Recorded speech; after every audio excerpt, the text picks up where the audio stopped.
Life cycle of silk worm.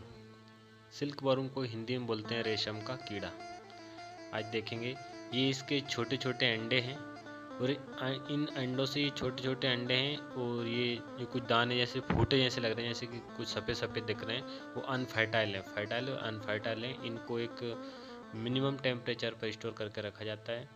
Sir ने ये बताया एडल्ट है, ये एडल्ट सिल्क वॉर्म है। मेल और फीमेल अलग अलग रहता है इनका, मेल अलग रहती है, फीमेल अलग रहती है। इनका क्रॉस करवाना रहता है। इनको एक विशेष टेम्परेचर पर स्टोर करके रखा जाता है और इस रूम का टेम्परेचर है 8 डिग्री सेल्सियस। ये हमें आप दिखाई दिया, ये 27 डिग्री सेल्सियस टेम्परेचर पर इन अंडों को रखा गया है। ये आप देख सकते हैं छोटे छोटे हैं, जो सफ़ेद सफ़ेद टाइप के दिख रहे हैं वो अनफर्टाइल हैं। इसको भी 27 डिग्री सेंटीग्रेड टेम्परेचर पर रखा गया है और ये अंडों को एक पैकेट बना लेते हैं। उस पैकेट में 2 से 3 हज़ार अंडे रखते हैं और जिसमें ये किसानों को वितरित किए जाते हैं, या जो रेशम कीट का पालन करना चाहते हैं उनको ये दिए जाते हैं। इस तरह ये पैकेट में रखे रहते हैं। फिर नेक्स्ट है 2 से 2.5 डिग्री सेल्सियस। ये रूम का टेम्परेचर है। कोल्ड स्टोरेज समझ सकते हैं। ये कोल्ड स्टोरेज में रखा गया है। इनकी एक एक स्टेज रहती है, 2 दिन, फिर 8 दिन, फिर 2 दिन, ऐसे धीरे धीरे करके इनको रखा जाता है। इसके बाद में 10 दिन बाद इनमें ये ऐसे लार्वा निकलते हैं। अंडों से ये इतने बड़े हो जाते हैं, लार्वा निकलते हैं। फिर ये इनमें सहतूत की पत्तियां डाल देते हैं और ये 30 दिन तक, लगभग 25 से 30 दिन तक ये सहतूत की पत्तियां खाते रहते हैं। सहतूत की पत्तियां डेली इनका देखना पड़ता है, इनको ऐसे बीमारी नहीं हो। जैसे ये सर ने बताया कि ये एक बीमार है, इसमें कोई सा रोग लग गया है, ये इन्फेक्शन हो गया है उसको, तो वो अगर उनके साथ रहेगा तो वो दूसरे को भी उसका गलत प्रभाव पड़ेगा, दूसरा भी उससे इन्फेक्टेड हो जाएगा। इसलिए उसको अलग करना चाहिए टाइम टू टाइम। इनकी ये 30 दिन तक इनको पत्ती खिलाते हैं। पत्ती खिलाने के बाद ये सहतूत का पौधा है, ये पत्तियां तोड़ तोड़ कर उसको डाली जाती है, खाते रहते हैं। जब 6 से 7 सेंटीमीटर का हो जाता है तब जाके वो अपना धागा बुनना लगता है, मतलब उसको कोकून कहते हैं। कोकून वो अपना बुनता रहता है। ये इस टाइप का, ये देखो थोड़ा थोड़ा दिख रहा है आपको, बुनता रहता है ये धागे टाइप का, कोकून का निर्माण कर लेता है। ये ऐसे घूमते घूमते फिर खाना नहीं खाता है, बस धीरे धीरे फिर इसका साइज क्या होता है, छोटा होता जाता है। ये दिख रहे हैं आपको, ये कोकून है। कोकून के अंदर बंद हो जाता है। ये वो धागा जो निकलता है, मुंह में लार होती है उसके, और लार की वजह से ये धागा निकलता जाता है। कोकून के अंदर बंद हो जाता है। और फिर इससे जब ये कंप्लीट हो जाता है, कोकून कंप्लीट हो जाता है, इसके बाद इसको प्यूपा बाहर निकलता है। इसको एक कट करके हम प्यूपा को बाहर निकलते हैं। ये प्यूपा है और इसमें भी कैटेगरी रहती है, जैसे मेल और फीमेल, इनको भी अलग अलग करके रखना पड़ता है। जैसे कि सर हमको जानकारी दे रहे हैं मेल फीमेल के बारे में।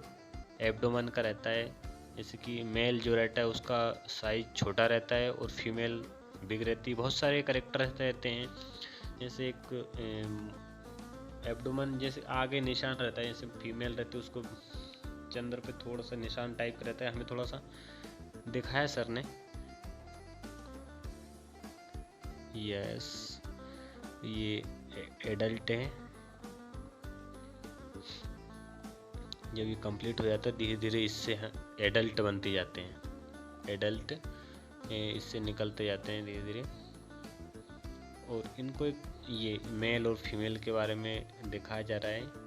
मेल और फीमेल में क्या क्या अलग होता है, जिससे आप पहचान करके मेल और फीमेल को अलग कर देते हैं। फिर उनका ये अलग करने के बाद उनको फिर फर्टाइल करते हैं, उनको दोनों को मिलाया जाता है। फिर दिखाए गए हैं, रखा गया है अलग अलग, ये सबके अलग अलग पार्ट हैं। FC1 का FC2 से मेल फीमेल, इधर मेल हैं, इधर फीमेल है, अलग अलग रखा जाता है उनको, ताकि ये क्रॉस ना हो। जिससे अपन को करवाना है FC1 या FC2 मेल, FC1 फीमेल, ये FC1 मेल, FC2 भी फीमेल, ऐसे अलग अलग क्रॉस करवाया जाता है। इसमें ये ऊपर ही इसमें थोड़े ये छेद दिख रहे हैं आपको, छेद कर दिए जाते हैं, उसको ढक दिया जाता है। जैसे ये एडल्ट बनता है तो ये बाहर निकल जाता है, इसको बाहर निकल दो, ये पेपर के ऊपर आ जाता है, ये बाहर निकल के पेपर के ऊपर आ जाता है। कूलर रखा है इसमें टेम्परेचर मेंटेन करने के लिए। अलग अलग स्टेज रहती है उनकी भी, एक हफ्ते इसमें रखेंगे, फिर इसमें, तो थोड़ा थोड़ा अलग अलग रूम में स्टोर करके रखे गए हैं प्यूपा को। प्यूपा से एडल्ट बनते हैं, कुछ इनमें बीमारी लग जाती है, उनको भी टाइम टू टाइम अलग करना पड़ता है। नहीं तो एक अगर कोई इन्फेक्टेड हो गया किसी बीमारी से तो वो दूसरे को भी ख़राब कर देता है, ब्लैक ब्लैक टाइप के हो जाते हैं वो। ये उनको ढक के रखा गया है। ये ऊपर आपको दिख रहा होगा कि एडल्ट ऊपर आ चुकी हैं पेपर के ऊपर से, फिर पेपर को उठा लिया जाता है और नीचे दिखा दिया जाता है, ताकि उनको ऐसे फटाफट बीननी पड़े। ये कुछ निकल रहे हैं एडल्ट उसमें से, एक कवर टाइप का रहता है, धीरे धीरे धीरे करके निकलते रहते हैं ये, इसके ऊपर आ जाते हैं पेपर के ऊपर।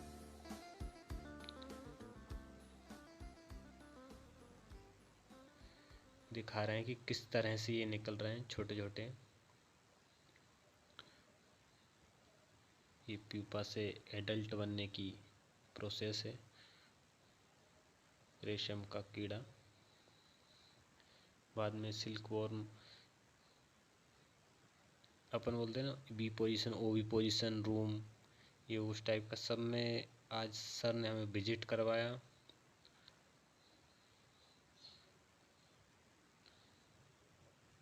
नरसिंहपुर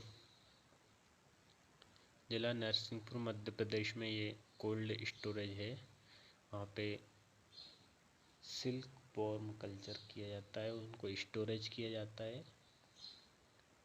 उनका पालन किया जाता है और सिल्क निकाला जाता है।